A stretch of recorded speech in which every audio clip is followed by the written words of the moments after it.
যকসু নির্বাচনে আপনি এবং আপনার প্যানেলকে শিক্ষার্থীরা কেন ভোট দিবে?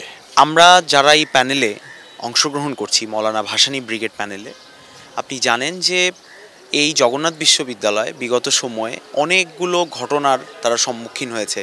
বিশেষ করে ফ্যাসিস্ট আওয়ামী লীগের আমলে আমরা দেখেছি যে এখানকার একজন শিক্ষার্থী পুরো 1 বছর এবং 1 বছরের বেশি সময় বিনা বিচারে আটক ছিলেন, খাদিজাতুল কুবরা। তার মুক্তির দাবিতে এইখানে ক্যাম্পাসে যে আন্দোলন সংগঠিত হয়, সেই আন্দোলনের অন্যতম সংগঠক এই প্যানেলের সদস্যরা।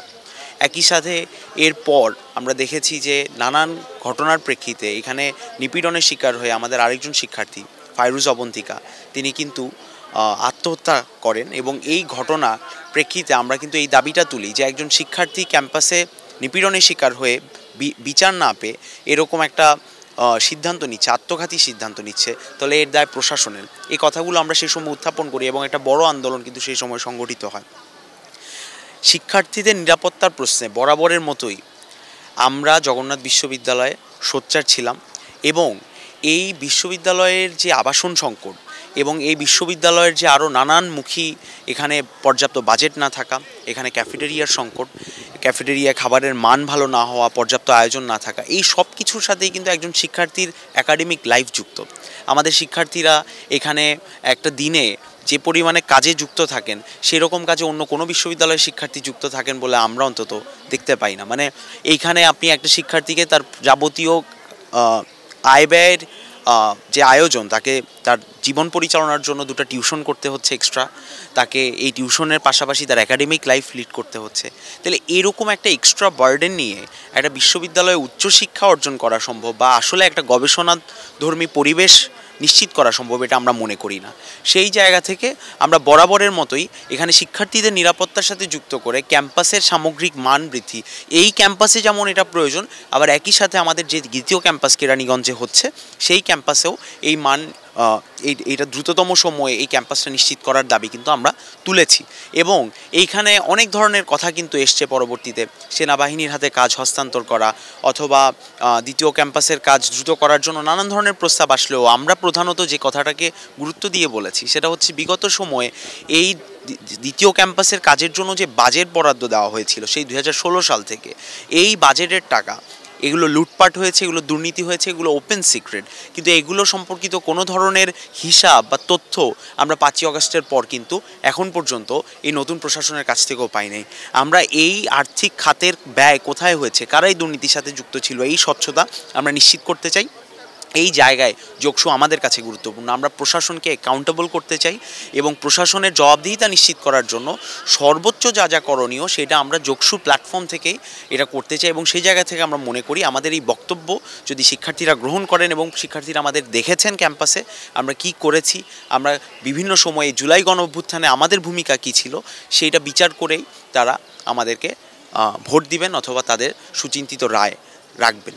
বিশ্ববিদ্যালয়ের একটা বড় সমস্যা আবাসন সংকট নিরসনে আপনারা নির্বাচিত হলে আপনাদের ভূমিকা কি থাকবে? আমরা মনে করি যে এই আবাসন সংকটের একটা স্থায়ী সমাধান হওয়া দরকার এবং সেটা একমাত্র হতে পারে দ্বিতীয় ক্যাম্পাস দ্রুত সম্পন্ন হওয়ার মধ্য দিয়ে। কিন্তু অ্যাট দ্য সেম টাইম আমরা দেখছি যে এখানে আরও 2টো অস্থায়ী আবাসনের কার্যক্রম চলছে, 2টো অস্থায়ী হলের কাজ চলছে, যেগুলো কিন্তু খুবই ধীরগতিতে চলছে।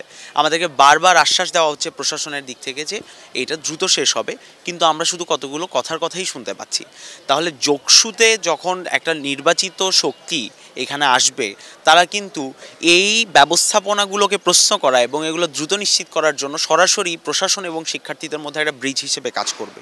এবং সেই জায়গায় যোগসু আবাসন সংকট নিরসনে কিন্তু একটা ভূমিকা রাখতে পারে। যতদিন না পর্যন্ত আবাসন সংকট পূরণ হচ্ছে, তাহলে ততদিন সম্পূরক ভাতা নিশ্চিত করা। আপনি জানেন যে আমাদের এই ক্যাম্পাসে সর্বশেষ একটা আন্দোলনের মধ্য দিয়ে আমরা সম্পূরক ভাতার দাবিটা আদায় করে নিয়েছি রাষ্ট্রের কাছ থেকে এবং আমাদেরকে কিন্তু একটা অর্থ বরাদ্দ দেওয়া হয়েছে, কিন্তু সেই টাকা এখন পর্যন্ত আমাদের শিক্ষার্থীদের হাতে এসে পৌঁছায়নি। তাহলে এই সম্পূরক ভাতা নিশ্চিত করার মধ্য দিয়ে কিছুটা হলেও আমাদের সংকটটা লাঘব হতে পারে।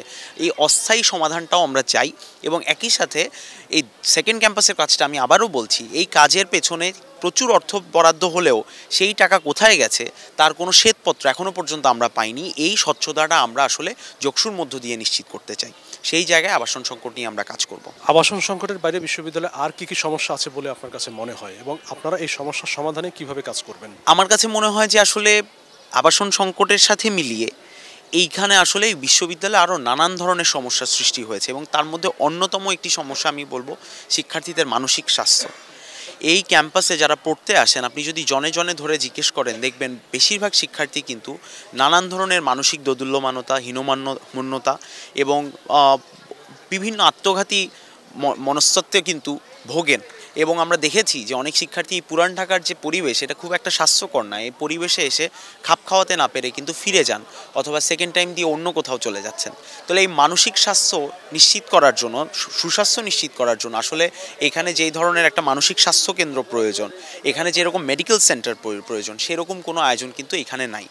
এর পাশাপাশি আমরা বলতে চাই যে আবাসন সংকট যেমন একটা গুরুত্বপূর্ণ বিষয়, এইখানে আমাদের ক্যাম্পাসে কিন্তু বাজেট বরাদ্দটা খুবই দুর্বল। প্রায় 17,000 শিক্ষার্থী নিয়ে আমরা কথা বলছি, কিন্তু এখানে আপনি প্রত্যেকটা ডিপার্টমেন্টে যদি ধরে ধরে আপনি দেখেন, এখানে যে বাজেট বরাদ্দ দেওয়া হয় সেটা খুবই কম। এবং এই বাজেট দিয়ে আসলে একটা সামগ্রিক, একটা বাৎসরিক একাডেমিক কার্যক্রম পরিচালনা করাটা কোনো শিক্ষকের পক্ষেই কিন্তু আসলে সম্ভব হয়ে ওঠে না। যখন আমরা বলতে যাই তখন আমাদেরকে কেন্দ্রীয় প্রশাসনের কাছে পাঠানো হয় এবং প্রশাসন বলছে রাষ্ট্রে এই বরাদ্দ দিতে হবে। তাহলে রাষ্ট্রীয়ভাবে এই বরাদ্দ যেন নিশ্চিত হয় বিশ্ববিদ্যালয়ে, তা না হলে যে উচ্চশিক্ষা এখানে ক্ষতিগ্রস্ত হবে এবং যেই শিক্ষার্থীরা এখানে এসেছে নিজেদের একটা ভাগ্যের পরিবর্তন করতে, এবং আলটিমেটলি তো এরাই আমাদের একটা জনশক্তি, তাহলে সেই জনশক্তিতে পরিণত করার জন্য এই বিশ্ববিদ্যালয়ে রাষ্ট্রের আরও মনোযোগ দেওয়া দরকার, সেটা অর্থনৈতিকভাবে এবং আরও নানান দিক থেকেই সেটা হওয়া দরকার বলে আমরা মনে করি। ফলে বাজেট বৃদ্ধি করাটাও এখানে একটা গুরুত্বপূর্ণ বিষয়। শিক্ষার্থীদের উদ্দেশ্যে আপনার কোনো বক্তব্য আছে কিনা? শিক্ষার্থীদের উদ্দেশ্যে আমি সর্বশেষ যে কথাটা বলতে চাই সেটা হলো যে যোগসু এই প্রথম হচ্ছে জগন্নাথ বিশ্ববিদ্যালয় হিসেবে প্রথম হচ্ছে, এবং আমরা দেখেছি এই বিগত সময়ে ডাকসু, রাকসু, চাকসু এবং জাকসু, এই যে বড় বড় ছাত্র সংসদ নির্বাচনগুলো হয়েছে এবং এখান থেকে যে নেতৃত্ব বেরিয়ে এসছে, এনারা জাতীয় পর্যায়েও কিন্তু একটা গুরুত্বপূর্ণ রোল প্লে করেছেন।